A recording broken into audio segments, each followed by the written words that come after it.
This story starts with a fire. Actually, it starts with a lot of fires. The year was 2019. Bolivia had had plenty of forest fires before, but 2019 was special.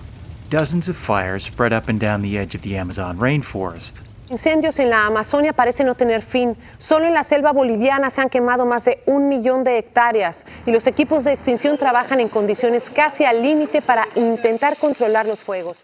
It was all over the news. Bolivia is experiencing its worst fires in living memory. Mais de 500 mil hectares foram destruídos nos últimos dias por incêndios na Bolívia. D'importants feux de forêt font également rage depuis 3 semaines dans la zone de la Chiquitania, située à l'est du pays. In the forests of Chiquitania, which is a region in the department of Santa Cruz, the fires turned into runaway blazes. According to the government, between July and October of that year, more than 3.5 million hectares were burned. This is an area about 5 times the size of New York City. But if you weren't in Bolivia, you probably didn't hear about it, because it was the same year Brazil's Amazon was burning in record amounts.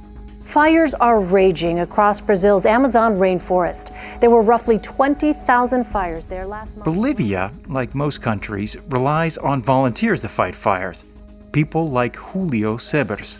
Nosotros en manejo de fuego conocemos que el 98% de los fuegos son por intervención antrópica, es decir, por el ser humano. Julio is a full-time activist, and he's a part-time firefighter, although sometimes it feels a little bit like the other way around. If he sounds exasperated, it's because he is. 98% of the fires, he says, are man-made. Pero de esos 98% los intencionales actualmente en la Chiquitanía ya son todos, la mayoría son intencionales, no se sabe de accidentales. And in the area where he works, the Chiquitania forest in the state of Santa Cruz, all of the fires are man-made. The story of the fires, and the organized crime that sparks them, was part of an inside crime investigation in the Amazon basin. On this day, Julio was showing our investigators around an area that had recently burned to the ground. Esto justamente hace un mes y medio pasó el fuego porque el fuego no te va a esperar, él avanza en el día unos 7-8 kilómetros dependiendo del viento. Depending on wind conditions, fires can travel up to 8 kilometers in one day, he says. As he speaks, he points to the damage, which stretches about as far as the eye can see. This could have happened in one day, he adds. Entonces esto pudo haber pasado en un día desde allá de donde entramos, de donde empezó a ver el bosque así. This is not your typical crime story, but it does reach all the way to the top of the political ladder in Bolivia. It's also a story about migration and economic development, and how organized crime takes advantage of both. Ultimately, it's about how organized crime accelerates the destruction of our environment and the people fighting to save that environment. That's where Julio and other extraordinary volunteers, including a courageous housewife, come into the story. Welcome to Inside Crimes Podcast. I'm your host, Stephen Dudley. From street gangs in Central America to guerrilla and paramilitary groups in Colombia to prison gangs in Brazil, I've been investigating organized crime in the Americas for about 30 years. I've also been directing Inside Crime for close to 15 of those years, during which we've sent investigators to over 30 countries in the region to investigate criminal organizations. This podcast will explore some of the most compelling stories we've found while we're in the field. Sometimes we'll talk to victims of crime. Other times we're going to talk to crime fighters, and other times to the criminals themselves. These are complex stories, and in this podcast, we will give you the human side that is too often overlooked, while explaining the organized crime side that's at the heart of the problem. In this episode, with the help of 2 of our investigators and people like Julio, we're going to explore why Bolivia is burning.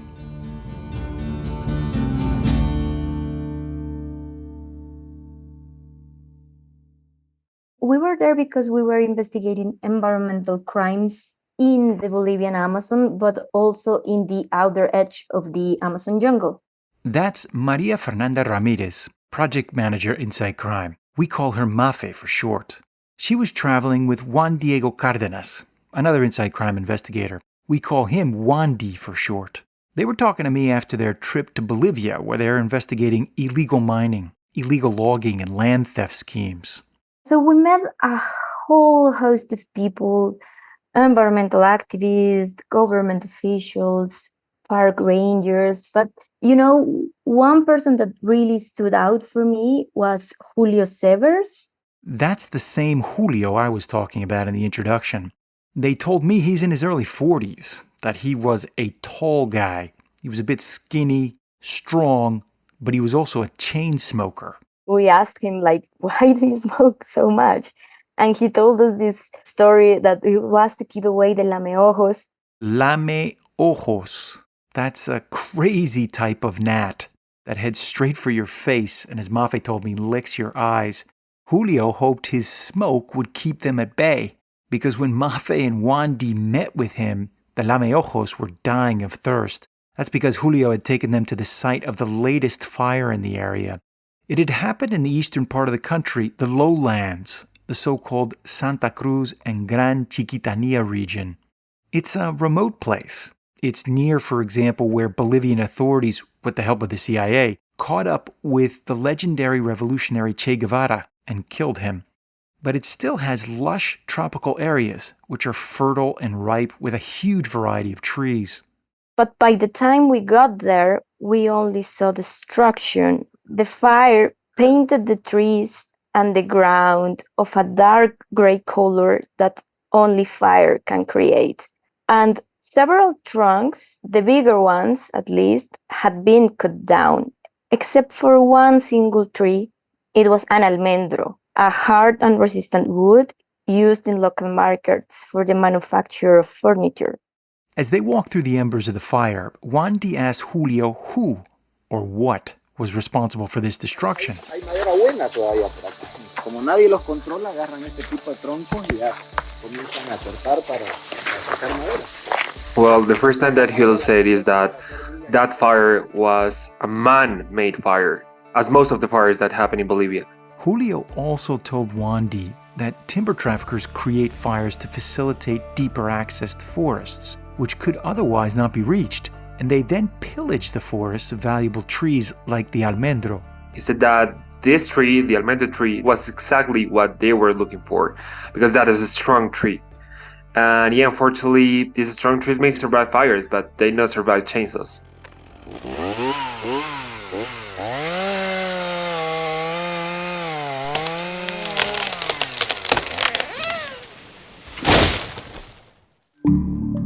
They do not survive the chainsaws.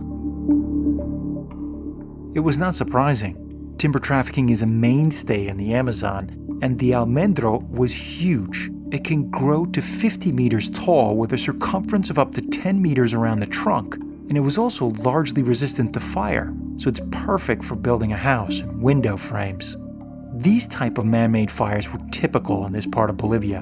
While the Brazilian Amazon gets most of the international attention, fires have destroyed thousands of hectares in recent years in Bolivia as well. And actually, this was one of the 1,000 man-made fires set in Bolivia that get out of control due to high temperatures, strong winds, and the abundance of what firefighters called the natural fuel, that are the dry leaves and the dry sticks. Since 2016, some 16 million hectares have burned in Bolivia, and fires are in fact one of the main drivers of deforestation in the country. But as Julio told Mafe and Wandi, there was much more to this story. As it turns out, illegal logging is not the main goal of the criminals. In fact, it was much more of a byproduct of another criminal activity, land trafficking. Illegal logging has also been exacerbated by illegal settlements of people in protected areas or on public lands throughout the department of Santa Cruz. So what happened here is that these people, this organized crime that are logging these trees, are not necessarily going after timber, but they're going after the land. So the timber is just like a bonus. So it's kind of a dos por uno, a 2 for 1.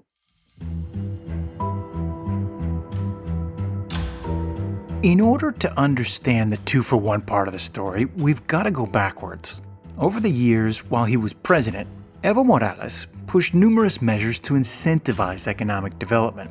Now, some of these measures targeted large industries, such as cattle or soybeans, for export. Others were designed to push people in the highlands of Bolivia, such as the cities of La Paz and Cochabamba, to move to the lowlands, places like Santa Cruz, where the fires would later take place. The measures did 3 things for Evo Morales and his ruling party, the movement toward socialism, or MAS, as it's known by its Spanish acronym. First, it was a safety valve. It gave small farmers in the highlands a place where they could seek land elsewhere. Second, it furthered the government's goal to develop areas on the edges of the Amazon. It's not just cattle and soybeans, it's also things like biofuels. But the third reason was much more political. Santa Cruz había sido tradicionalmente un bastión opositor en Bolivia, pero este domingo sus votantes dieron una gran sorpresa y celebraron por primera vez el triunfo del presidente Evo Morales en este departamento. It moved the president's supporters in the MAS party, who are traditionally in the highlands, to areas like Santa Cruz, where MAS doesn't have a lot of support. That shifted the electoral map, and by 2014, Morales was winning the election in Santa Cruz. So this is a political strategy to bring or to move supporters down from the highlands to an area where they traditionally did not have support, that is Santa Cruz. So they could change the political equation. This process happened quickly, which gets us to the 2-for-1. Timber trafficking and land trafficking happening at the same time and largely managed by the same corrupt and criminal networks. In these schemes, the fires are not an accident, but a key feature of the plans themselves to open up the land for development and to get the timber. Un dos por uno. The migration, in other words, is where the real money is. These migrants need land, and the criminals provide those moving from the highlands to the lowlands with this land. And once they arrive in Santa Cruz, they clear forests through fires to make way for agriculture and cattle. But along the way, they also extract valuable species of wood. So the main goal is not even to get the timber, but the land. And the timber is just a bonus. Part of the thing that's making this hard to understand is just this, program seems to be run from the central government. In other words, they've given them incentives to move down there and clear out this land. Is that the case? Am I understanding that correctly? Yes, that's exactly the case. The government has prioritized the economic development of the country based on agriculture and cattle, but this obviously took a high cost on the environment that resulted in high levels of deforestation.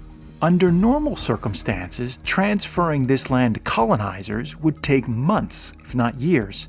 But the government's Land Agrarian Institute, or INRA as it's known, is notoriously corrupt. And many activists and crime watchers in Santa Cruz told Mafe and Wandi that they are part of an elaborate scheme to help both MAS and themselves in the process. There are huge corruption schemes where INRA officials, fixers, and squatters all work in an organized crime network where squatters, to access to the land, pay a fee to the fixers, which they connect them to the INRA officials or the former INRA officials to get the ownership of the lands. Mafi and Wandi also said the brokers sell to large agricultural and cattle farmers, who also get land titles expedited by corrupt INRA officials.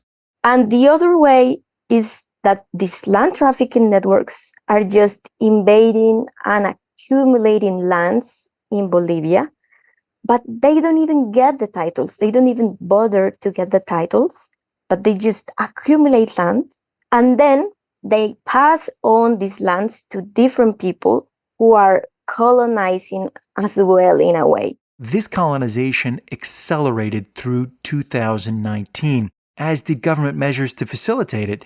On July 9, 2019, for example, The Morales government passed a measure allowing small fires in Santa Cruz in the neighboring state of Beni. It was one of many he'd passed over the years that facilitated these fires, which helped the colonizers clear the area they wanted to develop.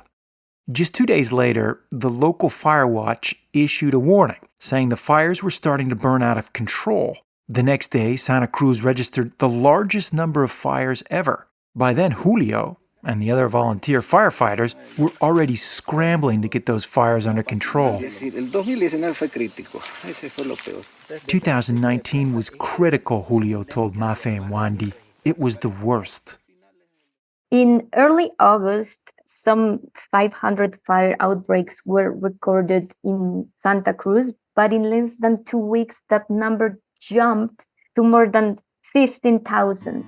And this is why people like Julio or other civil society people that I met there are so important to fight the fires and also to fight environmental crime in Bolivia. They're literally the firewall.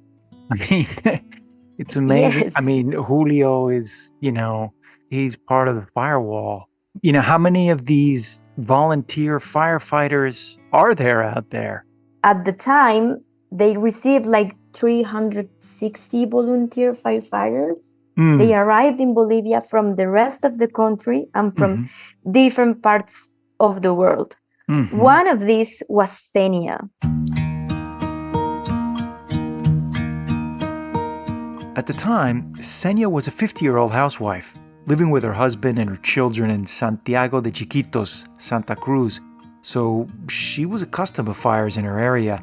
She herself had started fires, the small fires, to clear brush or revive a patch of land. But the 2019 fires blanketed her house with smoke. In 2019, she told us that she was at her home looking at the fires, and she said, I cannot sit here and do nothing. And she told her husband, we have to do something. And another 20 women in the town, and she encouraged all of them to join the firefighters. After a short training, they found themselves fighting fires. Senia was the leader, and she told the other women, let's go protect our forest. Acompañemos a los bomberos. Vamos, seamos parte de la protección de nuestros bosques. El fuego avanza en la zona oriental de Bolivia y hasta ahora habría devorado alrededor de 500,000 hectáreas, según informes oficiales de la Gobernación de Santa Cruz, que declaró desastre departamental. It wasn't easy. As Julio describes it, the fires that year ran wild. Pero el 2019 era lo raro, era que era fuego aquí, fuego acá. El Roboré tenía 9, 10, 11, 12, 15, 25 incendios, no focos de calor. Incendios forestales. In one area called Roboré, they began counting the fires. 9, 10, 11, 12, 15, up to 25. Not brush fires, he said, real fires. We would put them out in one place, and they would pop up a few kilometers away in another. Apagabas aparecía otro acá, a 3 kilómetros del que apagaste. Pero ninguna relación mirando el satélite, andándolo, de cómo pudo haber llegado a esa isla. Meanwhile, Senia and the other volunteers were doing whatever they could to help. They carried food and water to the front lines, sometimes on their shoulders or on their heads. Others acted as nurses or cooks. Que cuando cocinamos no había exceso de movilidad. Al hombro, a la cabeza, llevamos las ollas. Los apoyábamos con agua, con comida. Y si era posible, también nos metíamos. The work went on for weeks. Volunteers like Senia felt helpless, and she prayed that nothing would happen to her fellow volunteers. Y con esa pena de que a alguna señora le pase algo, estaba bajo mi responsabilidad. Entonces yo pedí al Señor que nada le pase a las mujeres, porque había rato que me daban ganas de llorar, de ver esa impotencia que no podíamos hacer nada. She actually wanted to cry, she told them. But the other women, they pushed her to keep going. Y las señoras que estaban a mi cargo decían, no, doña Yaita, vamos, nosotros podemos. Entonces me animaban. yo cargo esta mochila, yo cargo esta pala, vamos a ayudar. Let's go, they said. We can do it. Grab that backpack. Grab that shovel. We're going to keep going. Ese apoyo y me daban ánimo a seguir adelante, ¿no? Entonces, la verdad es que ese reto tuve de seguir adelante por esas mujeres y por mí. It gave her hope, she said. Que soy ya criada aquí en Santiago. Eventually, with the help of the federal government, they were able to control the fires. It was ironic. This was the same government who was incentivizing the colonizers to burn the area and pay off corrupt officials to get the land titles. Wandi said they used backhoes and other big machines to carve out gullies and squeeze the fire against the river. They start to isolate the fire. It's not just put water into the fire, because many times that is not helpful because of the wind, because of the water, because there's too hot in the environment. The success of eliminating a fire, it also relies on these big trenches to isolate the fire. So that was they were also doing there. The fire was out, but for Senya, nothing was the same. She eventually decided to train and become a regular firefighter.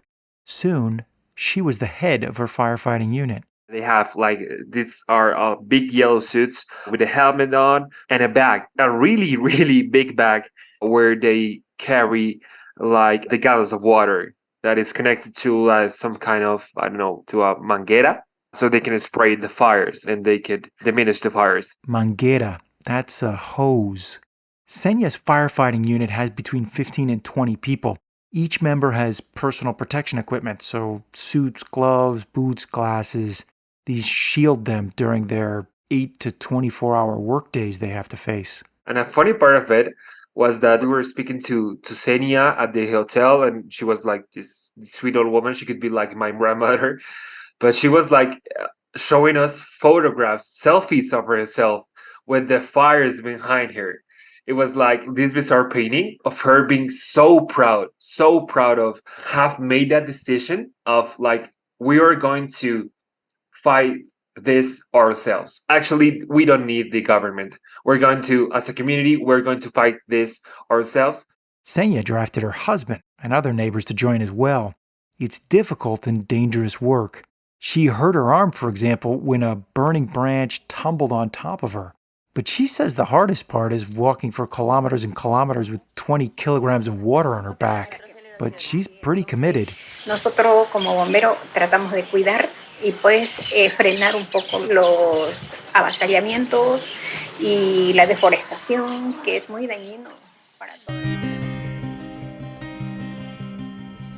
The war against the fires, against the government, against organized crime and the many faces it takes is an impossible task for people like Julio and Senya to take on. I left Bolivia impressed by the people that we met. That is the first line of defense against the organized crime that is destroying the Amazon in Bolivia and the forest in Bolivia. It was impressive to see these people that are fighting alone to this huge threat. It's a tough road ahead, though, for them. I mean, between Julio and Senya, I wish them all the best, but it seems like they're fighting forces that are a little bit bigger than they are. I mean, from all the way from the presidency down to, timber traffickers and land traffickers getting their 2-for-1s and selling their land, and, it's an uphill battle. But you know what, Steve? Their commitment to the defense of the forest, I think it's much more important for them, and their encouragement to move forward in this task of being a firefighter is stronger than everything else.